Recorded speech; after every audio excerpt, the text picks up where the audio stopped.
here, the way these Catalina 27s came was there was a door that went between this compression post and the head, and the door would flip from here to this wood bulkhead. But when they moved the heater back here, they realized they needed to make this bulkhead kind of open. So what they did is cut it like that. Well, that got rid of some very good stowage back here. They did install a curtain rod, and I do hang some stuff up back here.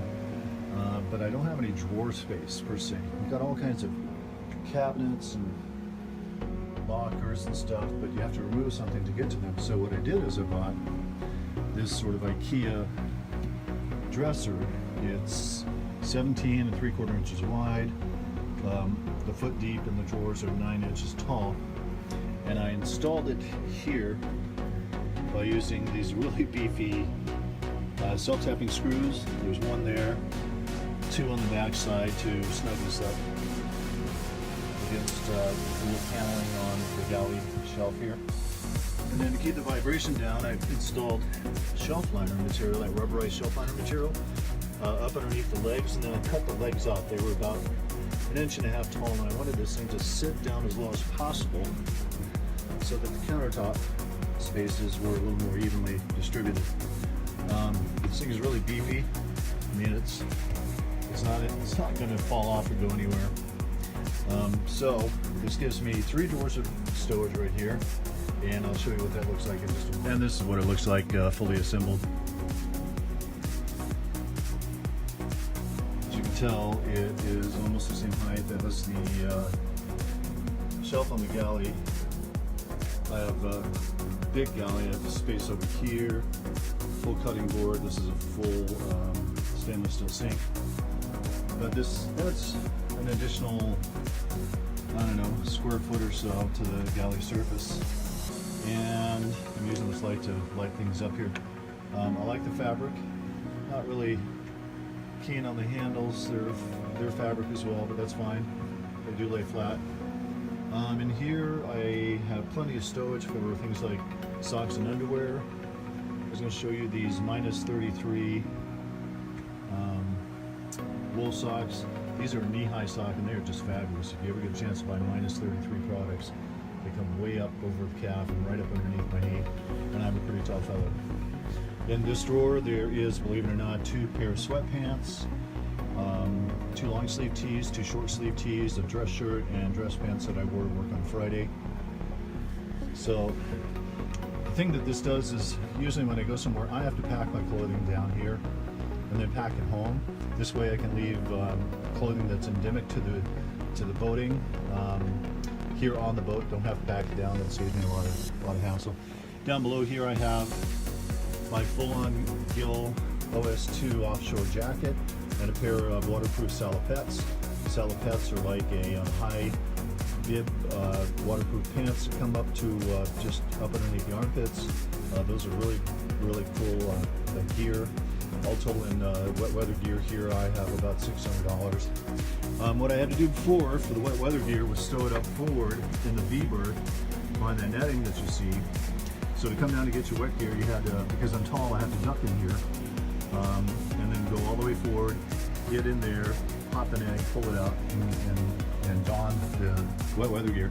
And now it is conveniently stowed back here. Because this is a sailboat, it does heel over, so these drawers will tend to fly open. And I know it's not the prettiest thing, but it is a practical solution. Bungee cord. Doors come open, but they won't fly open. Another thing that this does is it gives me additional countertop space. As you can tell, this is a full noodle bowl. Get 2 of those on there. And I can only use this when I am on the hook or at a harbor tied up somewhere, because I don't have fiddles, I don't have edges on here that are raised. I'll probably do that sometime in the future, and that way I can stow stuff, low stuff like this that doesn't tend to fly out. High things like this will tend to fall over, but it does give me some additional countertop space, and that'll be handy when I go to cook, because then as I'm standing here at the shelf on the galley, I can put things I already used over there and get them off the galley surface. So all in all, I think this is a good solution. It'll make it a lot easier for me to get underway because I don't have to pack clothing and that sort of stuff. It doesn't come out readily, but if this solution doesn't work out, fortunately, it requires 3 screws and the whole thing is out of here. So there you go, that's my solution to that problem. And the next project is to install this 12-volt charger for my Dell Inspiron 15500 laptop computer. I don't know if they've shown you this, but I'll do a full video on this later on. This thing is so much lighter and so much slimmer than my previous laptop.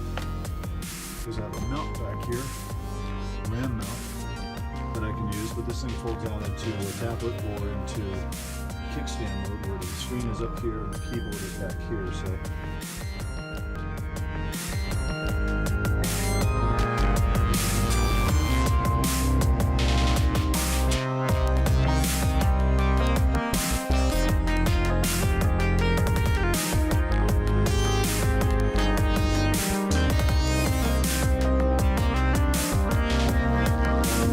previous charger was from my old Dell XPS Studio, and it's way too big. So I gotta pull this one out and install this new one. And it is fully a 12-volt charger with a very small brick. I kind of like that. The other brick is like a regular computer size. It's quite a bit wider than this one. So that's all got to go back here. There's a bunch of wiring that runs back here.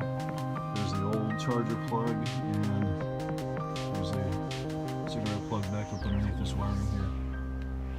So we'll get that wired up and we'll see how that goes.